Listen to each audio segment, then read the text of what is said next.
The rope burns where it circles her wrists. Cassia is 26 years old, and she can feel the coarse hemp cutting into skin that has never known anything rougher than silk. You can smell the stable stench of animals and old straw that fills this wooden building at the edge of the Roman camp. Can hear through the walls the sounds that her two younger sisters are making. Not screaming, not yet, but the high keening of terror that comes before screaming, the sound of girls who have seen what is being prepared for them and cannot process what it means. She was until 9 days ago Princess Cassia of Pontus, eldest daughter of King Mithratis, a woman raised in palaces overlooking the Black Sea, educated in Greek philosophy and Persian poetry, betrothed to a prince of Armenia whose kingdom would have doubled her father's power. She was the jewel of her father's court, the pride of his dynasty, the future queen of an empire that would have stretched from the Caucasus to the Euphrates. Now she kneels in stable filth, her ceremonial robes torn and stained, her hair matted with dirt and dried blood from a wound on her scalp that no one has bothered to clean. Around her, Roman soldiers move with the casual efficiency of men performing routine work, checking ropes, adjusting equipment, leading animals into position. They do not look at her. She is not a person to them. She is a component in whatever apparatus they are constructing. Through a gap in the wooden slats, she can see into the adjacent stall. Her sister Leodice, 19 years old, is bound to a post in the center of the space. Her arms pulled behind her and tied so that her body is forced into an arch. Her face streaked with tears she no longer has the strength to wipe away. Her sister Nisa, 18, barely more than a child, is in the stall beyond, similarly bound, her small frame trembling so violently that Cassia can see the vibrations from 30 feet away. And in each stall she can see what the Romans have brought. The horses, massive cavalry stallions, warraned, selected, for size and temperament, held by handlers who know exactly what these animals will do when released toward a bound and helpless woman. She has heard of this punishment. Every kingdom that bordered Rome had heard of it, whispered about it, used it as a warning to those who considered resistance. The Romans called it many things depending on which commander ordered it and what purpose it served. Sometimes it was spectacle performed before armies to demonstrate the consequences of defiance. Sometimes it was private, conducted in camps and prisons where only the soldiers witnessed what occurred. But always it involved the horses. Always it involved women bound in ways that left them exposed and defenseless. Always it ended the same way.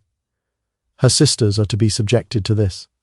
Leotis and Nisa, who have done nothing except be born to a king who dared to challenge Roman expansion, who built a coalition that threatened Roman control of the eastern trade routes, who won 3 battles before the 4th destroyed him and delivered his family into the hands of General Lucius Cornelius Crassus.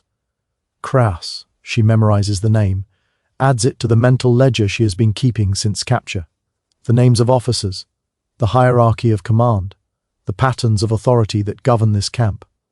Information is the only weapon available to her, and she has been gathering it with the desperation of someone who knows that knowledge might be the only thing standing between her sisters and the fate being prepared for them. A man enters the stable. He is perhaps 50 years old, wearing the armor of a senior commander, his face bearing the weathered marks of decades of campaign. His eyes move over the scene with the practiced assessment of someone inspecting equipment rather than witnessing the preparation for atrocity. This is General Cassus. She recognizes him from the surrender, from the moment when her father knelt in chains and was informed of the fates his children would suffer. The youngest first, Kraus says to the officer beside him. 18 is old enough and her screams will help motivate the others. Nisa. They're going to start with Nisa. Cassia feels something shift inside her. The fear that has paralyzed her since capture does not disappear, but it recedes, pushed aside by something older and stronger. She has spent her entire life protecting her sisters. She taught Leodice to read when their tutors gave up on her. She held Nisa through nightmares when their mother died. She has been their shield against court politics, against the expectations of their father, against the thousand small cruelties that palace life inflicted on royal daughters. She will not stop now. General Cassus. Her voice comes out steadier than she expected, cutting through the ambient noise of the stable, drawing attention from soldiers who had been ignoring her. I would speak with you. Kraus turns, his expression shifting from dismissal to curiosity. Prisoners do not typically address their captors, certainly not prisoners about to witness their family's destruction. The Pontic princess speaks, he says. What could you possibly have to say that would interest me? An offer, Cassia says. One that will benefit you more than watching children scream. She sees interest flicker in his eyes.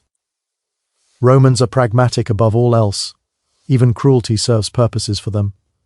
Intimidation, entertainment, the satisfaction of soldiers who have endured hard campaigns. If she can offer something of greater value, she might be able to redirect the cruelty to take upon herself what was meant for her sisters. What offer? Take me instead, all of it. Whatever you planned for them, do it to me. All 3 portions of punishment concentrated on one body. I am older, stronger, I will last longer. The spectacle will be greater. Kraus studies her. She can see him calculating, weighing the entertainment value of what she proposes against the original plan. Your sisters are younger, he says. More appealing to certain tastes. 3 is more than 1. Why would I accept less? Because I have information. The locations of treasure my father hid before the final battle. The names of Roman officers he bribed during the war. The roots of the supply networks he established with Partha. She is gambling now, mixing truth with fabrication, hoping that greed will override other appetites. Give me my sister's safety, genuine safety, not death in a different form, and I will give you everything I know. I could torture the information from you. You could try, but I was raised in a court where poison was served at every meal, and assassination was casual conversation. I know how to die quickly, when I choose to. Torture me, and you will get nothing. Accept my offer, and you will get intelligence that will make your career and wealth beyond what this campaign has already provided. She watches him process this. Watches the calculation happen in real time. Romans are not sentimental, but they are ambitious, and ambition can be leveraged. The horse, he says slowly. You understand what you are offer. To endure. I understand it will not be quick. It will not be private. My officers have earned entertainment, and I will not deny them. I understand, and your sisters will watch. That is part of the arrangement. They will watch what you endure for them, and they will know what they have been spared. Cassia feels her stomach revolt at this addition, but she forces herself to nod. If they are truly spared, if they are given safety afterward, genuine safety, not slavery, not being sold, not being given to soldiers, what would you consider genuine safety? Send them to Rome, to the household of someone who will treat them as guests rather than slaves. Let them live out their lives in comfort, even if it is comfort and exile. This is what I am buying with what you are about to do to me.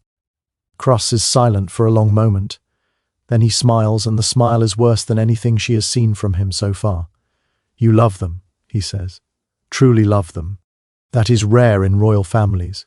Most would sell their siblings for an extra hour of comfort. My sisters are the only family I have left. My brothers were killed in battle. My father will be executed after the triumph. My mother died years ago. Leodish and Nyssa are everything. Then we have a bargain. He turns to the officer beside him. Release the younger 2 from their preparations. Bring them here to witness and prepare the eldest for extended use. The words land with physical weight. Extended use. She knows what that means. Not a single horse, not a single session, but multiple animals, multiple days. Whatever duration Kraus decides, will provide adequate entertainment for his officers. But Leodicia and Nyssa will live. They will be safe. They will grow old in Rome while she endures whatever is coming. It is enough. It has to be enough. What you are about to learn has been deliberately obscured by 2,000 years of historical sanity. The Romans who wrote the histories that survived were not interested in documenting what happened to the daughters of defeated kings. They mentioned triumphs and victories, recorded the names of conquered monarchs, noted the treasure that flowed into Roman coffers. But the women, the princesses and queens, who were captured alongside their fathers and brothers, were reduced to footnotes, mentioned only as parts of the procession, their ultimate fates left unspecified. Tonight, you will learn what those unspecified fates actually were. You will learn about the punishment that Roman generals reserved for royal women who represented conquered dynasties. The methods designed not merely to destroy individuals but to annihilate bloodlines, to demonstrate so completely Rome's dominance that no one would ever again think resistance was possible. You will learn about the role of animals in Roman punishments, why certain methods were chosen for certain victims, what purposes the spectacle served beyond mere cruelty. You will learn about the hierarchy of suffering, why some captives were killed quickly while others were subjected to prolonged degradation, what determined which fate a prisoner received. You will learn about the women who chose to endure these punishments to protect others, the mothers who bargained their bodies for their children's lives, the sisters who took upon themselves what was meant for siblings, the impossible arithmetic of sacrifice that Roman captivity forced upon its victims. We'll learn why Cassia made the choice she made, what happened during the days that followed her bargain, and what became of the sisters she was willing to destroy herself to protect. Subscribe if you want to understand what Roman victory actually meant for those who experienced it as defeat. Comment below telling me where you are watching from, because Cassia is a boo. To be prepared for what she agreed to endure, and I'm going to tell you exactly what that preparation involved. But before I describe what happened to her in that Roman camp, I need to take you back. I need to explain why this punishment existed, what function it served in Roman military culture, and why generals like Cassius believed it was not merely acceptable but necessary. Because you cannot understand what Cassia endured without understanding the system that made her suffering useful. The Roman punishment involving horses was not random sadism. It was calculated terror designed to serve specific military and political purposes. Rome's eastern conquests had created a problem.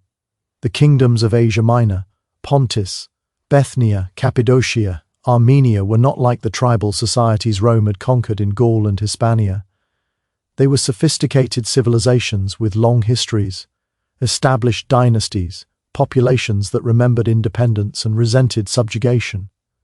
Conquering these kingdoms was relatively straightforward. Keeping them conquered was far more difficult. The solution that Roman commanders developed was spectacular violence, not merely defeating enemies but annihilating them so completely that resistance became psychologically impossible. This meant destroying not just armies but symbols, burning temples, melting down sacred objects, and most importantly degrading royal families in ways that stripped them of any remaining dignity or claim to leadership. Royal women were particularly important targets because of what they represented. In the ancient world, dynasty continued through women as much as men. A captive queen might be ransomed and bear sons who would claim their grandfather's throne. A captive princess might be married to a rival king who would use her bloodline to legitimize his own claims. Even as prisoners, royal women remained potential threats to Roman control. The punishments inflicted on these women were designed to eliminate this threat permanently. Not through simple execution, death created martyrs, and martyrs inspired resistance, but through degradation so complete that the women themselves became symbols not of resistance, but of the futility of resistance. A princess who had been subjected to public humiliation with animals could never become a rallying point for rebels. Her status had been destroyed more thoroughly than death could accomplish. The horses served multiple functions within this system. First, there was the practical element. Horses were available in any military camp, required no special equipment, and could be used repeatedly without significant preparation. The logistics of punishment mattered to Roman commanders who might need to process many captives in a limited time. Second, there was the spectacle element. The punishment created visual imagery that witnesses would never forget and would share with others, spreading the message of Roman dominance far beyond the immediate audience. Soldiers who witnessed the degradation of a foreign princess would tell the story for years. The story would travel through the empire and beyond, reaching ears that would learn from it exactly what Rome did to those who resisted. Third, there was the symbolic element. Horses represented military power, the cavalry that had crushed the enemy's army. Using horses against the enemy's women completed a symbolic circuit. The same force that had destroyed the kingdom's power was now destroying its future through its princesses. This was the system that had created the punishment Casia had volunteered to endure. Not madness, not arbitrary cruelty, but calculated destruction, serving purposes that Roman commanders considered entirely rational. The fact that these purposes were served by acts of extra.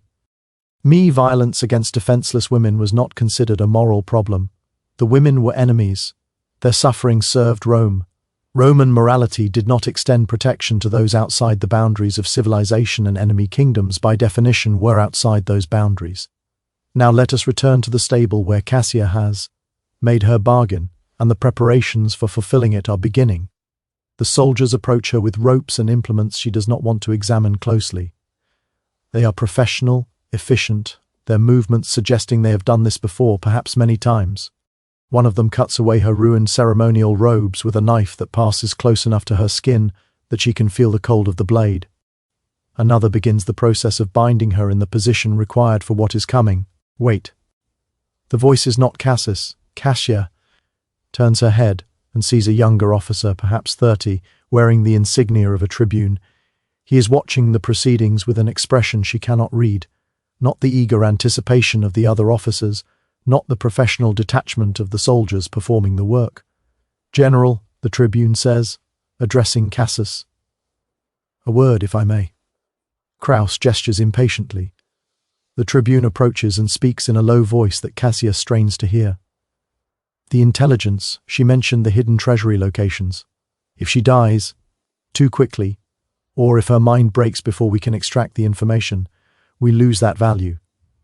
She agreed to give the information in exchange for her sister's safety. She agreed under duress, facing the immediate prospect of watching her sisters suffer. People say anything in such circumstances. If we want reliable intelligence, we need her coherent, cooperative, believing that her cooperation serves her goals. Kraus considers this. Cassia watches the calculation happen again, the weighing of entertainment A against practical value. What do you suggest? Delay the intensive measures. Begin with something that demonstrates we are serious, but preserves her capacity to provide information. Extract what she knows. Verify what can be verified. Then proceed with whatever entertainment you deem appropriate.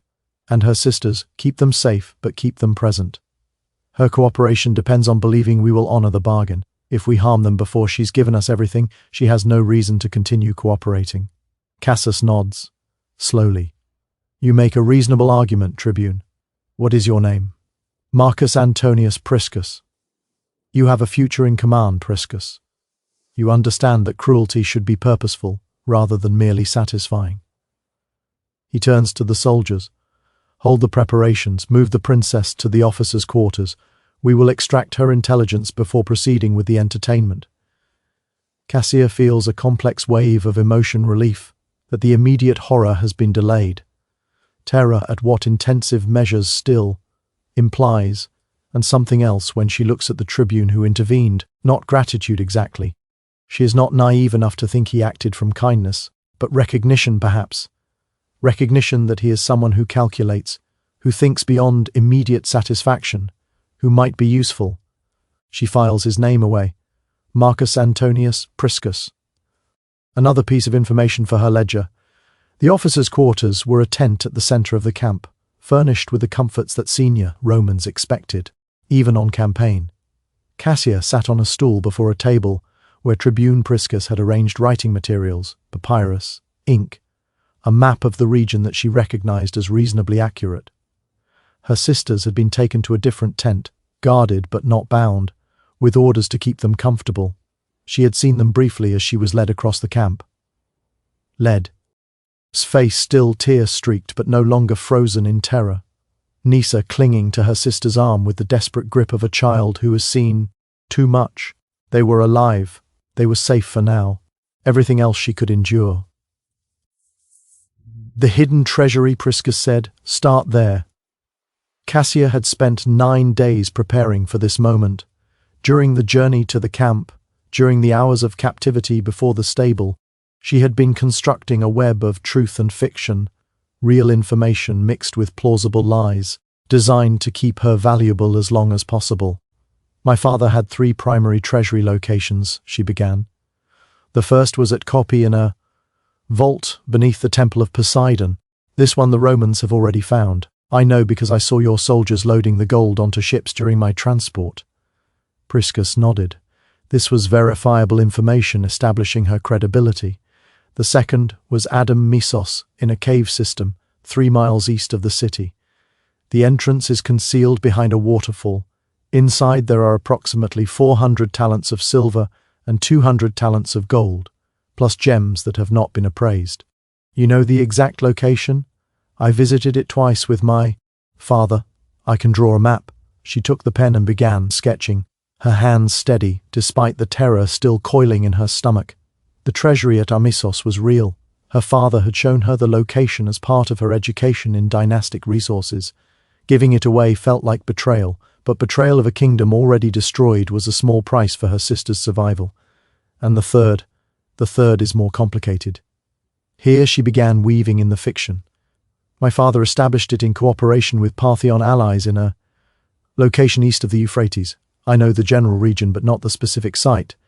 That information was held by my brother Mars, who died at the Battle of Kabira.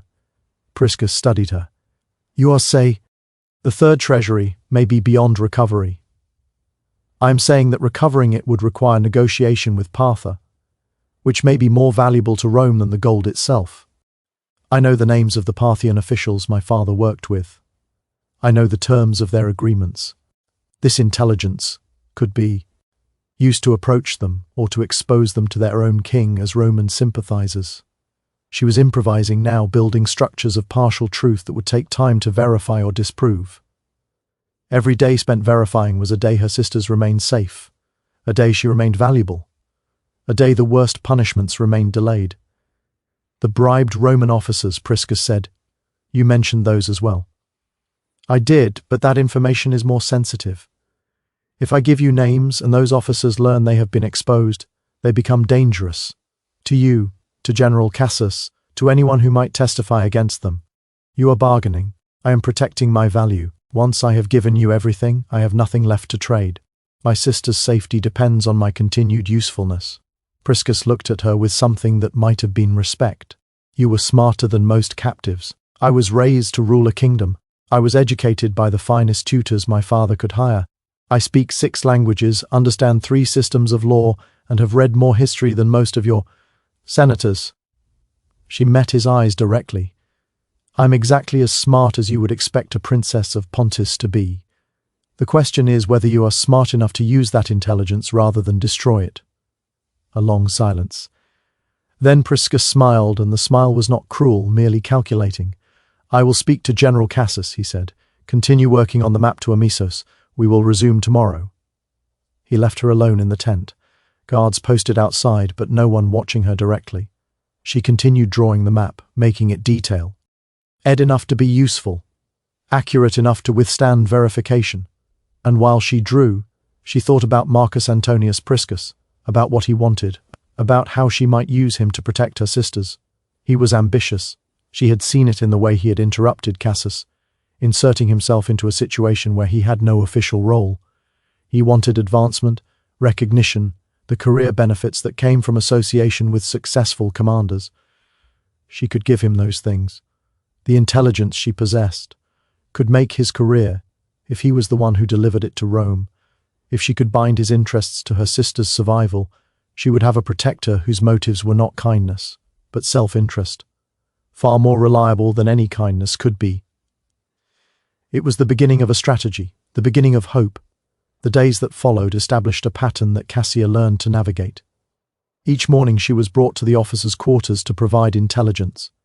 She gave it slowly, carefully, mixing real information with fabrications that would take time to verify. The treasury at Amisos was confirmed by a scouting party, establishing her credibility and raising the value of everything else she might reveal.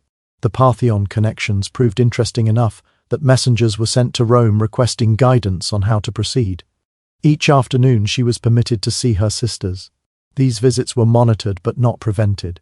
Priscus had convinced Kraus that the visits maintained her cooperation, that a woman who could touch her sisters was more motivated to provide accurate intelligence than one who only heard reports of their continued survival.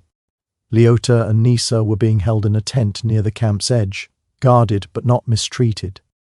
They had been given food, water, clean clothing. The terror of the first days had faded into something more sustainable. Chronic fear rather than acute panic. They were surviving. "How long can you keep doing this?" Lodis asked during one visit. She was the more practical of Cassia's sisters, the one who understood politics and calculation. "Eventually you will run out of information. What happens then?" "Then I find other ways to be useful. Romans need translators, scribes, people who understand Eastern customs and languages. I will make myself necessary, and if you can't, then I will have bought you enough time to reach Rome, to establish yourselves, to find protectors among the Roman families who collect Greek-educated companions. You are beautiful and educated and royal. There are Romans who will value that. At what cost to you?" Cassia did not answer immediately. The cost had been made clear, delayed but not cancelled. Cassia still intended to fulfill the original purpose of the punishment. He simply intended to do it after she had provided all her useful intelligence. "It does not matter what happens to me," she said finally. "It only matters that you survive." "That is not true. You matter. What happens to you matters not to Rome.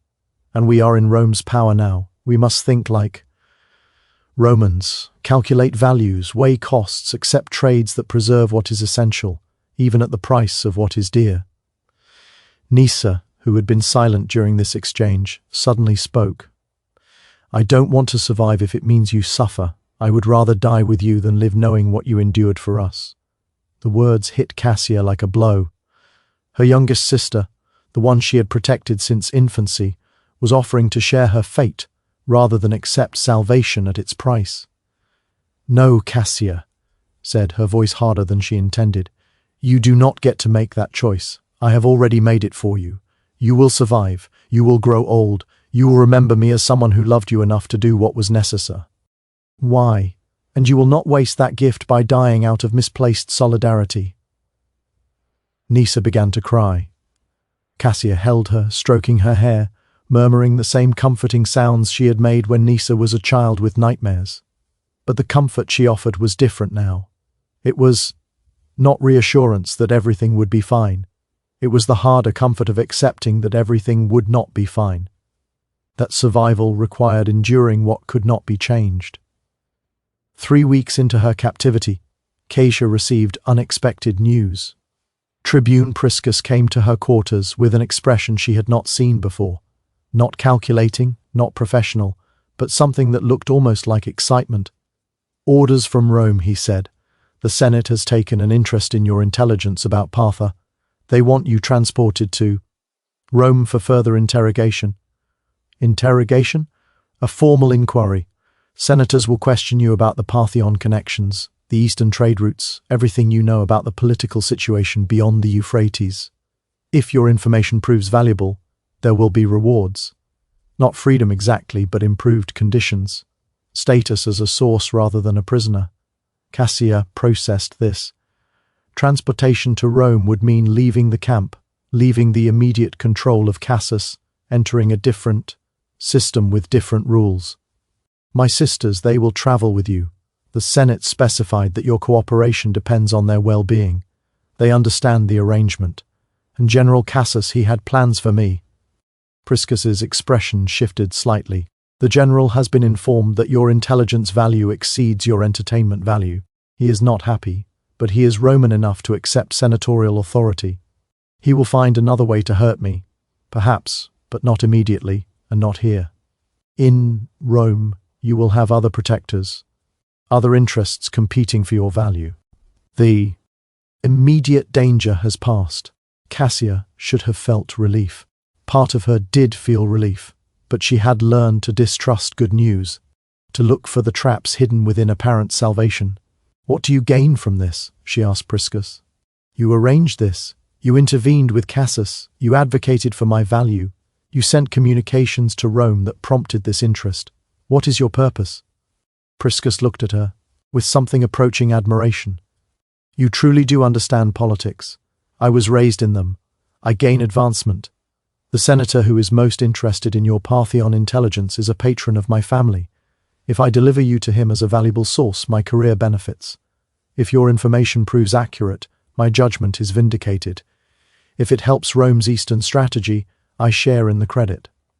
So, I am a gift you are giving to advance yourself. You are an opportunity we are both exploiting. You want your sisters safe. I want career advancement. Our interests align. This is how alliances work. Cassia considered this. Priscus was not pretending to be her savior. He was not claiming kindness or sympathy. He was simply acknowledging the transaction that connected them, the mutual benefit that made cooperation possible. This, she realized, was more trustworthy than any claim of compassion would have been. Self-interest was predictable. Kindness was not. When do we leave? 3 days. The general wants to complete certain administrative matters before releasing you to senatorial custody. What matters? Priscus hesitated. He wants a public acknowledgement of his authority, a demonstration that he controlled your fate even though he is relinquishing you. What kind of demonstration? A ceremony, public submission to Roman authority performed before the army. Nothing physically harmful. The Senate has made clear that you are to arrive in Rome intact and capable of providing testimony, but psychologically significant. He wants the soldiers to see that you bend to him. Even though you are escaping the punishment he originally intended, Cassia understood. Crassus had been denied his entertainment. He wanted something to compensate, some visible proof of his dominance that he could point to when other officers asked why he had released a valuable captive. What will the ceremony require? You will kneel before him publicly. You will speak words of submission that he will provide. You will kiss his feet as a gesture of acknowledgement. Your sisters will witness this, as will the entire camp. Humiliation rather than destruction. A wound to her dignity rather than her body in the ledger of costs and benefits that governed her existence now. This was acceptable. This was survivable. I agree. I thought you would. You understand the calculation. I understand that my pride is a small price for my sisters' lives. Tell General Kraus he will have his ceremony. The ceremony was held at dawn on the day before departure. The entire camp assembled in a hollow square, soldiers in formation, officers on a raised platform, the Roman standards gleaming in the early light. Cassia was led to the center of the square, dressed in a simple white tunic that Cassus had specified the clothing of a supplicant, a penitent, someone seeking forgiveness from powers greater than themselves. Her sisters watched from the edge of the platform. She had prepared them for what they would see, had explained that the humiliation was strategic, that bending allowed them to avoid breaking. Leodes had understood immediately.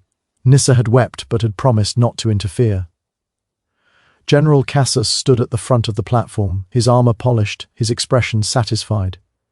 He had lost the punishment he wanted, but he was gaining something almost as valuable, a public display of dominance over a foreign princess.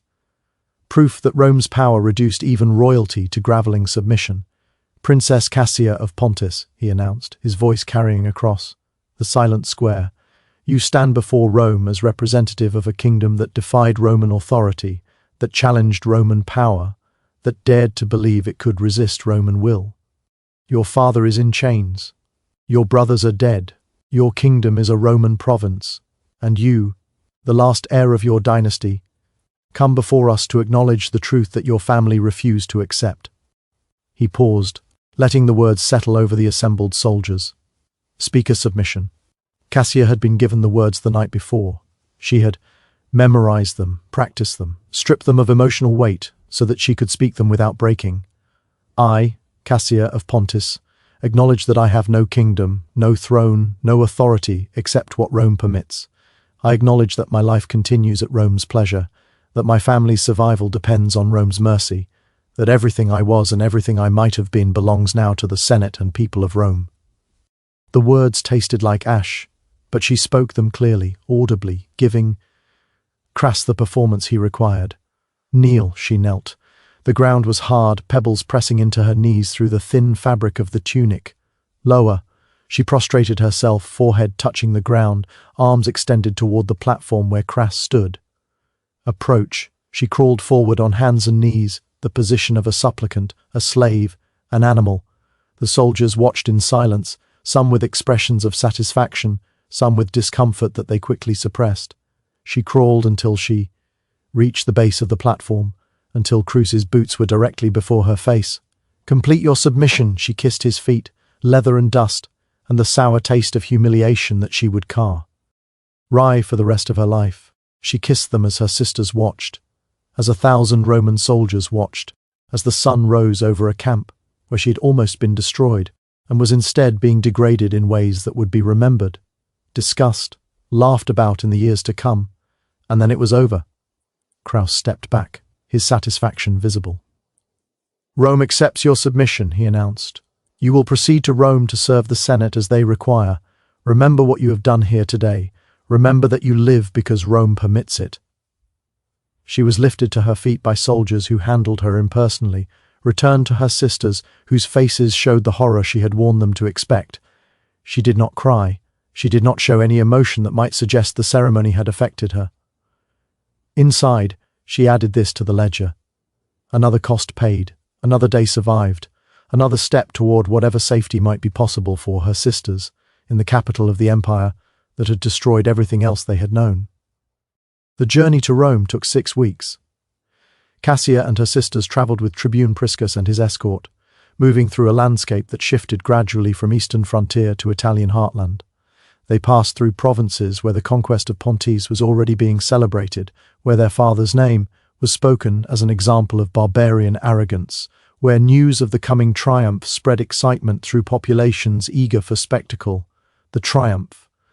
Cassia had almost forgotten about it in the immediate crises of the camp, but Rome's triumphs required captives, and she and her sisters were the highest-ranking Pontic captives available. They would walk in chains through Roman streets, while crowds cheered their humiliation. What happens during the triumph? Nisa asked during one night's rest. She had begun to recover from the trauma of the camp. Resilience slowly returning, but questions still emerged that revealed how little she understood of what awaited them. We will march in the procession, Cassia said, bound, displayed, presented as proof of Roman victory. It is humiliation, but it is not dangerous. Many captives have survived triumphs and lived long afterward, and after depends on our usefulness. If my intelligence proves valuable, we may be kept as sources, translators, perhaps eventually granted some form of limited freedom. If not, she did not finish the sentence. If not, they would be disposed of in whatever manner served Roman purposes, sold, executed, given to citizens who wanted exotic slaves. You should prepare them, Priscus said quietly, appearing beside her. He had been travelling at a distance, maintaining the separation between escort and escorted, but he occasionally approached for conversations that the other soldiers could not hear. The triumph will be difficult. The crowds are not kind. I know you do not know. You have heard descriptions, but you have not experienced what a Roman crowd becomes during a triumph. They are drunk, many of them, excited by the spectacle, eager to demonstrate their superiority over the conquered. They will throw things. They will shout things. Your sisters, especially the younger one, may not be prepared for what they will hear. Cassia turned to look at him. Why are you warning me? This serves no advantage for you. Perhaps I am developing a conscience. He smiled slightly. Or perhaps I am protecting my investment. If one of your sisters breaks during the triumph, if she does something that disrupts the procession, the consequences will fall on you. And if you are damaged, my delivery of valuable intelligence is delayed. Self-interest and conscience sometimes align. What do you recommend? Train them mentally. Teach them to go somewhere else, teach. Ear minds during the procession, to hear without hearing, to see without seeing. The triumph will last perhaps 3 hours. They need only endure for 3 hours. Then it will be over, and a different kind of survival will begin. Cassia looked at her sisters, both sleeping in the wagon that carried them. Leodish, 19, already showing the hardness that exposure to horror could create. Nisa, 18, still soft in ways that worried Cassia constantly. I will prepare them, she said. Thank you for the warning. Thank me when we reach Rome. Thank me when the triumph is over and your sisters are still capable of functioning. That will be when my investment matures. He returned to his position, leaving Cassia with the task he had set her, preparing her sisters to endure 3 hours of concentrated hatred from a city of 1 million people, celebrating their family's destruction. The triumph was worse than Cassia had imagined, and she had imagined terrible things. They entered Rome through the Porta Triumphalis, the gate reserved for victorious generals and their spoils. The streets were lined with crowds that pressed against soldiers holding them. Back, faces flushed with wine and excitement, voices raised in a constant roar that made individual words impossible to distinguish. Cassia walked in chains with her sisters, positioned near the front of the captive procession, behind the wagons of plunder, and before the mass of ordinary prisoners. Their placement was deliberate. The general wanted the royal captives visible, wanted the crowds to see what remained of the Pontic dynasty reduced to shuffling prisoners. The chains were heavy, iron links connecting her wrists to her ankles in a way that forced her to take short, stumbling steps. The tunic she wore was deliberately inadequate, thin fabric that hid little, and that the crowd seemed to find amusing. Her sisters were similarly dressed, chained, similarly exposed to the inspection of a million eyes. Things were thrown, rotten vegetables, animal dung, occasionally stones that the soldiers were supposed to intercept, but sometimes did not. Cassia was struck twice, once on the shoulder by something soft and foul, smelling, once on the forehead by something hard enough to draw blood.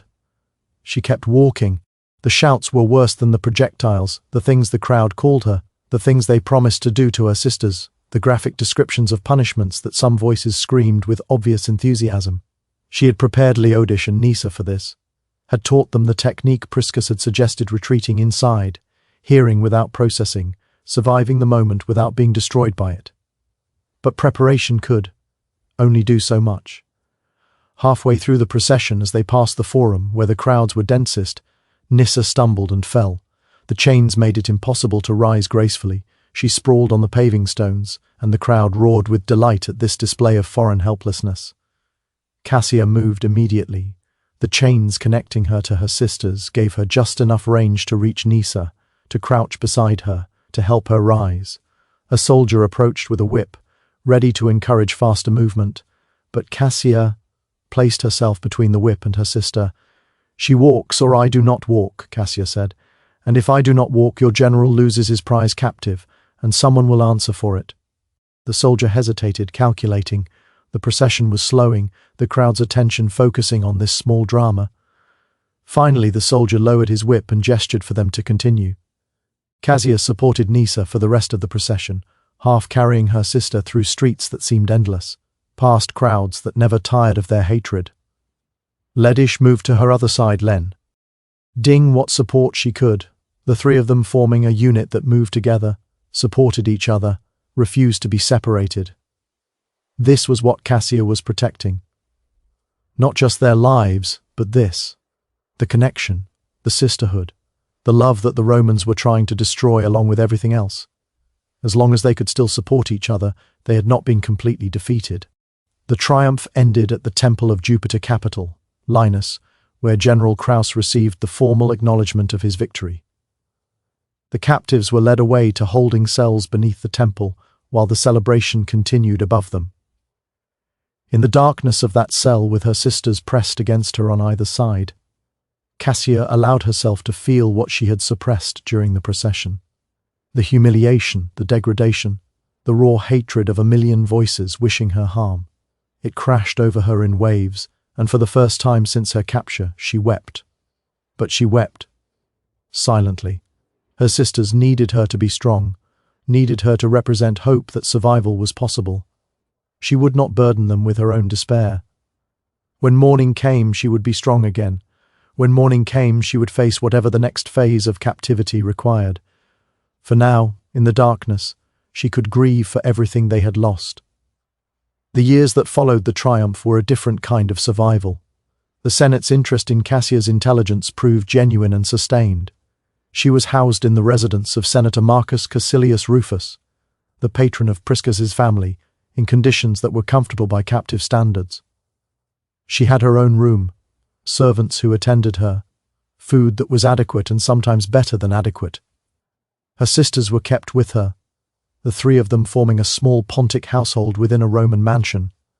In exchange for these conditions, Cassia provided everything she knew about Partha, about Eastern trade routes, about the complex web of alliances and enmities that characterize the world beyond the Euphrates. She met with senators and military planners, answered their questions, drew maps, explained customs that Roman observers had misunderstood. She became gradually valuable in ways that went beyond her initial intelligence. Her education proved useful. She could translate documents, compose letters in 6 languages, explain the nuances of Eastern diplomatic protocol that Romans found baffling. Senator Rufus began bringing her to meetings, using her as an interpreter and advisor for visitors from the Greek-speaking East. Her sisters adapted to different roles. Leodes, with her practical intelligence, became skilled in household management, eventually overseeing the domestic arrangements for Senator Rufus's extended family. Nisa, who had nearly broken during the triumph, discovered a talent for music.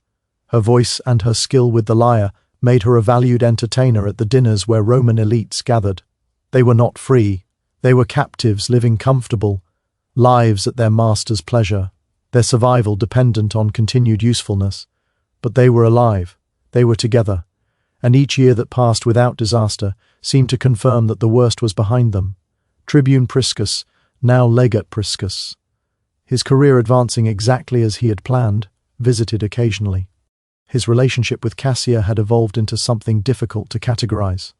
Not friendship exactly, not patronage in the traditional sense, something between, built on mutual recognition of each other's intelligence and mutual benefit from continued association.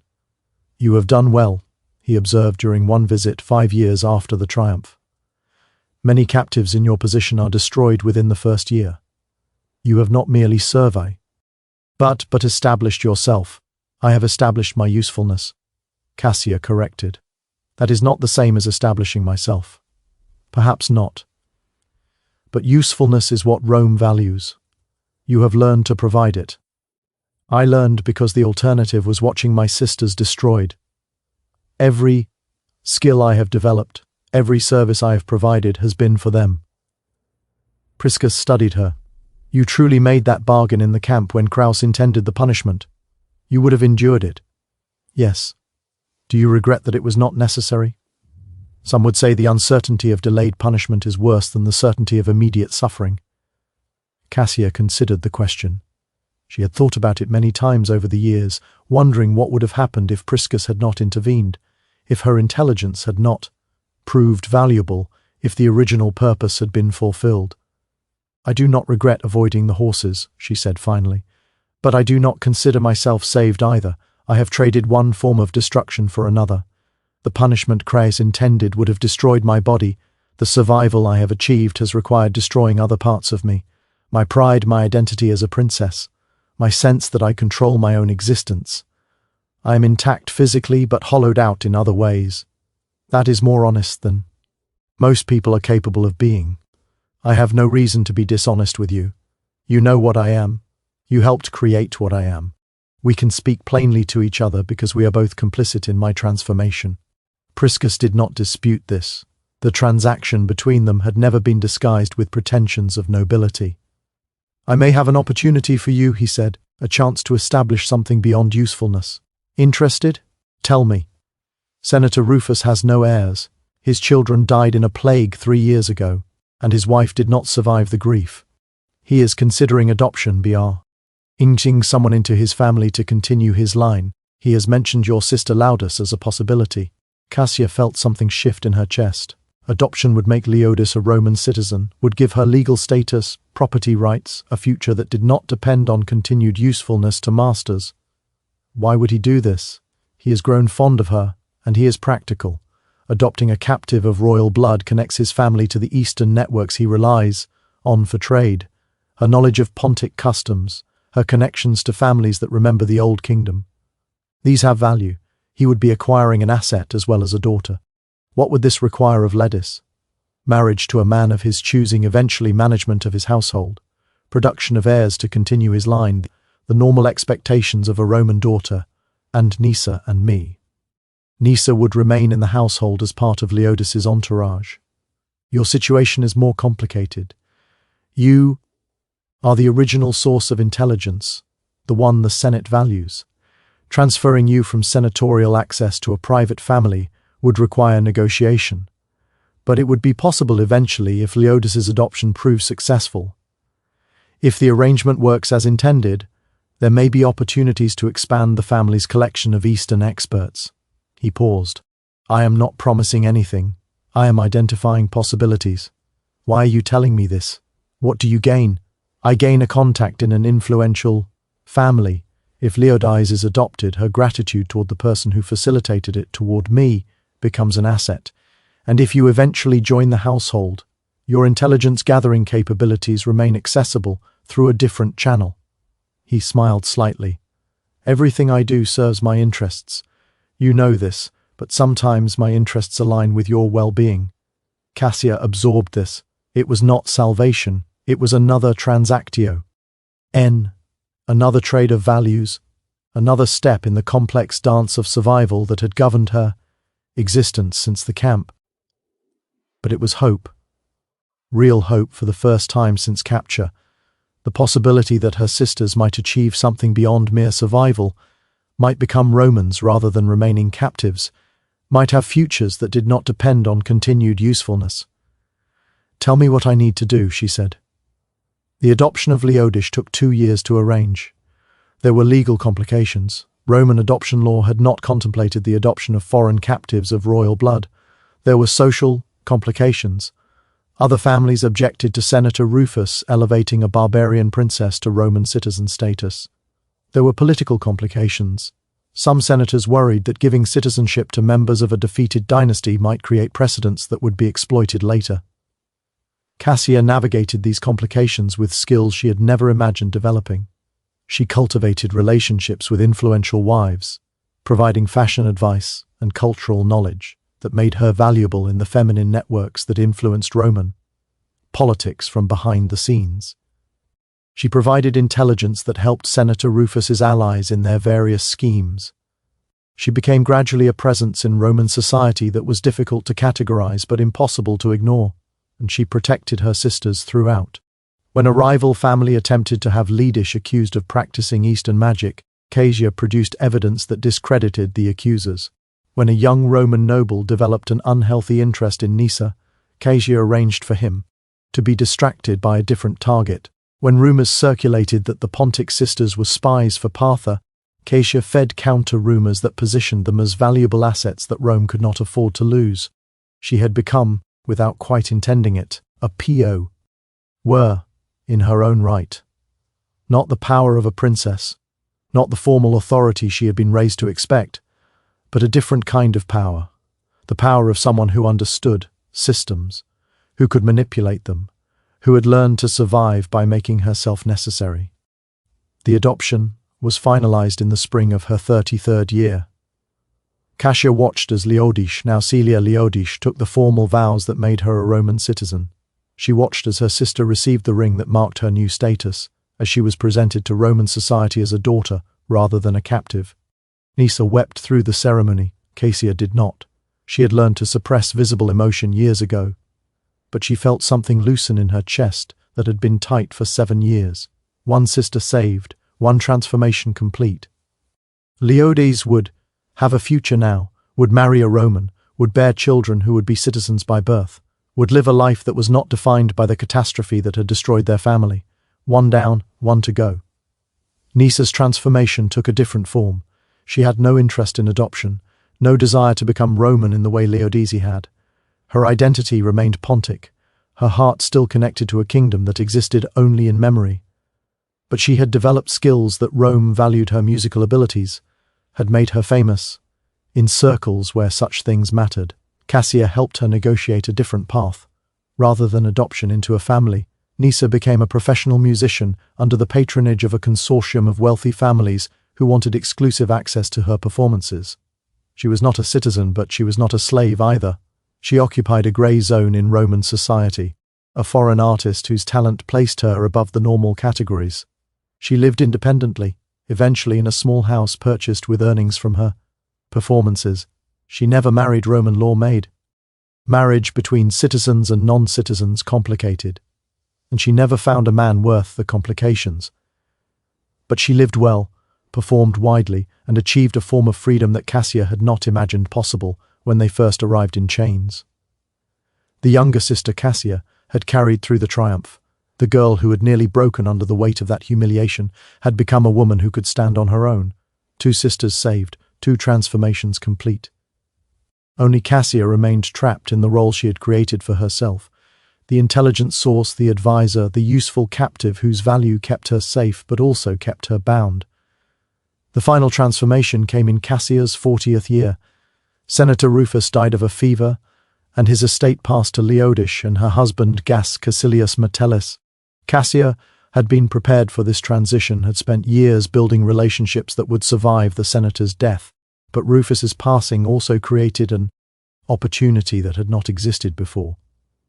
The intelligence relationship between Cassia and the Senate had been mediated through Rufus. With his death, that relationship needed to be renegotiated. And in the renegotiation, Cassia saw a chance to finally change her own status. Leot Priscus, now Senator Priscus, his career, having advanced exactly as he had planned, served as her advocate in the discussions that followed. She has provided 14 years of valuable intelligence, he argued to his colleagues. She has been instrumental in 3 diplomatic initiatives and 2 military campaigns. Her knowledge of Eastern affairs has saved Roman lives and advanced Roman interests. At some point, we must acknowledge that continued captive status does not serve Rome's purposes. The debate was lengthy. Some senators worried about precedent.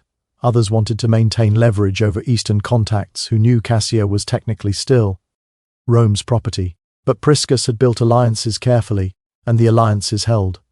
On the summer solstice, 14 years after she had knelt in a stable, preparing to endure a punishment designed to destroy her, Cassia was granted formal freedom by act of the Senate. The ceremony was nothing like the triumph. No crowds, no chains, no humiliation. Just a formal acknowledgement in a marble chamber witnessed by senators who had benefited from her intelligence and by sisters who had survived because of her sacrifice. Leotis, now a Roman matron with 3 children, wept openly. Nysa, the famous musician whose performances commanded the highest fees in Rome, held Cassia's hand throughout the ceremony with a grip that said everything words could not. And Cassia, for the first time in 14 years, allowed herself to feel something that was not fear or calculation, or the grim determination of survival. She felt free. The years that followed were different. Cassia remained in Rome, where her skills still had value, but she worked now as a free consultant rather than a captive source. She advised senators, trained diplomats, wrote analyses of Eastern affairs that circulated among the powerful. She was respected, sought after, treated as an expert rather than a trophy.